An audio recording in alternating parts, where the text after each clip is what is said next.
ಜಡೆಯನ್ನು ಕಂಡಾಗ ನಾಗರ ಹಾವಿನ ಹೆಡೆ ಹಾವು ಉಂಟು. ಆದ್ದರಿಂದ ನಾಗರ ಮಾಡಿ ಎನ್ನುವ ಹೆಸರನ್ನೇರಿಸಿ ಕರೆಯುವುದಕ್ಕೆ ಮುಂದಾದವನು. ಆದ್ರೂ ನನ್ನ ಹೆಸರು ಅದಲ್ಲ. ಇರ್ಲಿ, ನಾನೇರಿಸಿದಂತಹ ಈ ಹೆಸರೇ ಇರಲಿ. ನಿನ್ನನ್ನು ಕಂಡಾಗ ನಿನ್ನನ್ನೇ ಮದುವೆ ಆಗ್ಬೇಕೆನ್ನುವಂತಹ ಬಯಕೆಯನ್ನು ಹೊಂದಿದ್ದೇನೆ. ಮದುವೆ ಆಗ್ತೇನೆ. ಸಾಕು ಮಾಡಲು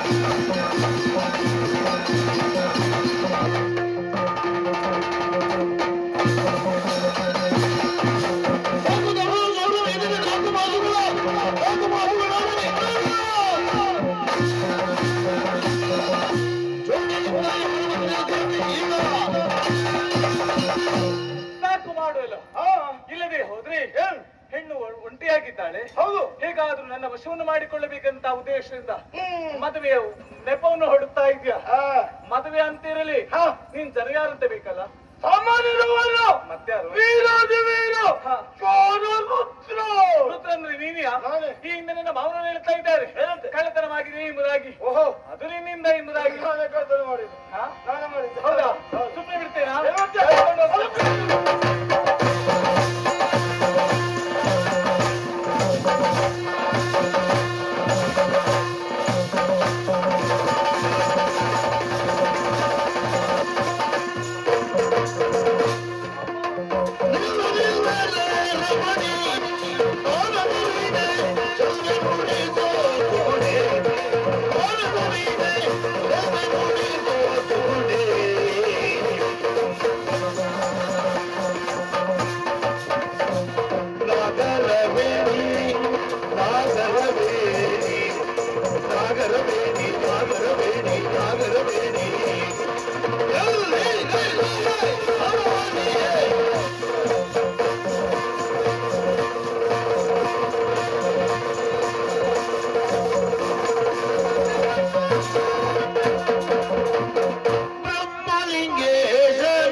ಬ್ರಹ್ಮಲಿಂಗೇಶ್ವರ, ಯಾಕೆ ತಂದೆ ಸುಮ್ಮನೆ ನಿಂತುಕೊಂಡು ನೋಡುತ್ತಾ ಇರುವಿ? ಭಕ್ತರಿಗೆ ಕಷ್ಟ ಅಂತ ಹೇಳಿದ್ರೆ ಸಾಕು, ಆ ಭಕ್ತರ ಕಷ್ಟವನ್ನು ದೂರ ಮಾಡುವ ನೀನಲ್ವ ತಂದೆ. ನೋಡು ತಂದೆ, ನಿನ್ನ ಭಕ್ತಳಾದಂತ ಈ ಕೊಲ್ಲಾಂಬಿಕೆಗೆ ಇದನ್ನ ಕಷ್ಟ ಒದಗಿ ಬಂದಿದೆ. ಕಾಪಾಡು ಬ್ರಹ್ಮಲಿಂಗ, ಕಾಪಾಡು.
ಪವಿತ್ರವಾದ ಪಾದಗಳಿಗೆ ವಂದಿಸಿಕೊಳ್ಳುತ್ತಾ ಇದ್ದೇನೆ.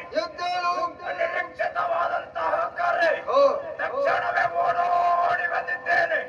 ನನ್ನಿಂದೇನಾಗಬೇಕು ಒಡೆಯೋ?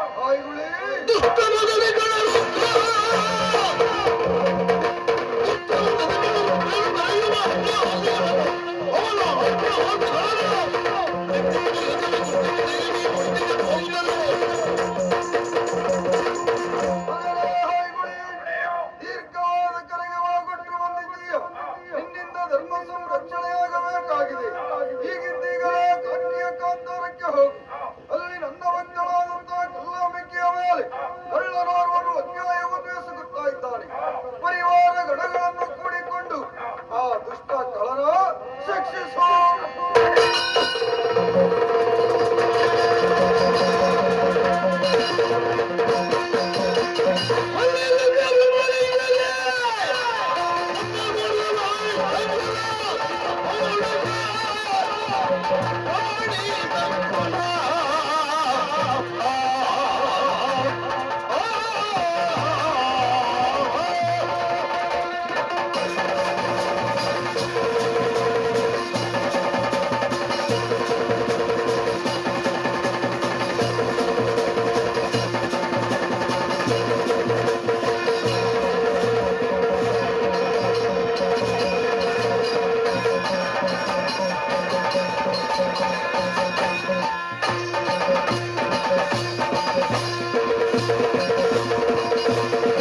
ಒಂದು ಹೆಜ್ಜೆ ಮುಂದಿಟ್ಟಿದ್ದೀಯ ಹೋದ್ರೆ ಜಾಗ್ರತೆ. ಎಂತಹ ನೀಚ ಕಾರ್ಯಕ್ಕೆ ಮುಂದಾಗ್ತಾ ಇದ್ದೀಯ?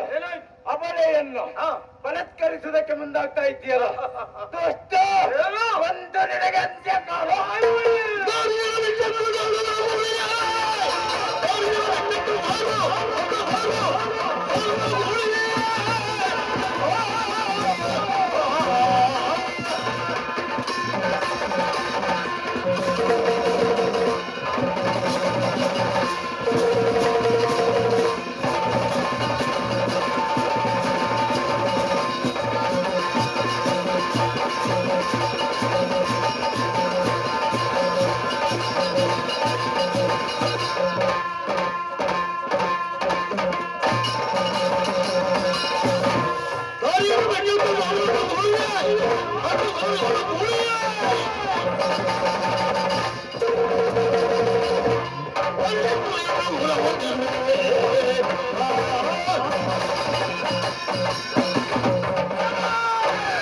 ನನ್ನ ಮಾರ್ಗಕ್ಕೆ ಅಡ್ಡವಾಗಿ ಬಂದಂತಹ ಅತ್ತ ಸಾಲು ಯಾರಿಗೆ ಎಂತಹ ಕಷ್ಟವೇ ಬರಲಿ, ಕಷ್ಟ ಕಾಲದಲ್ಲಿ ಬ್ರಹ್ಮಲಿಂಗೇಶ್ವರನನ್ನು ಧ್ಯಾನಿಸಿದ್ದೇವೆ ಅವರ ಕಷ್ಟ ಪರಿಹಾರ ಆಗ್ತದೆ ಎನ್ನುವಂತ ಸಾಕ್ಷಿ ಎಂಬಂತೆ ಇವತ್ತು ಬ್ರಹ್ಮಲಿಂಗೇಶ್ವರ ನನ್ನನ್ನು ಇಲ್ಲಿ ತನಕ ಕಳುಹಿಸಿಕೊಟ್ಟಿದ್ದಾರೆ.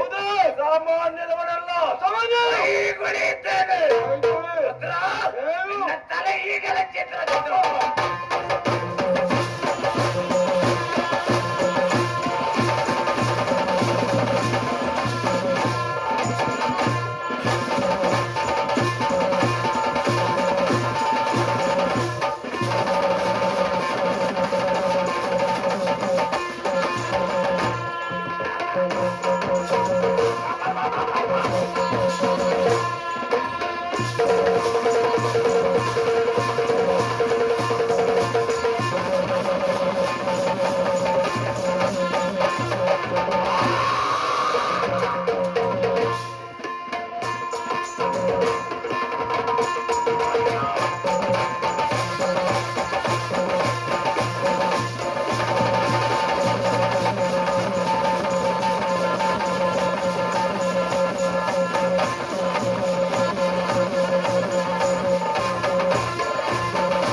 ಹಾಲುಳಿಗೆ ಆರತಿ ಬೆಳಗ್ಗೆ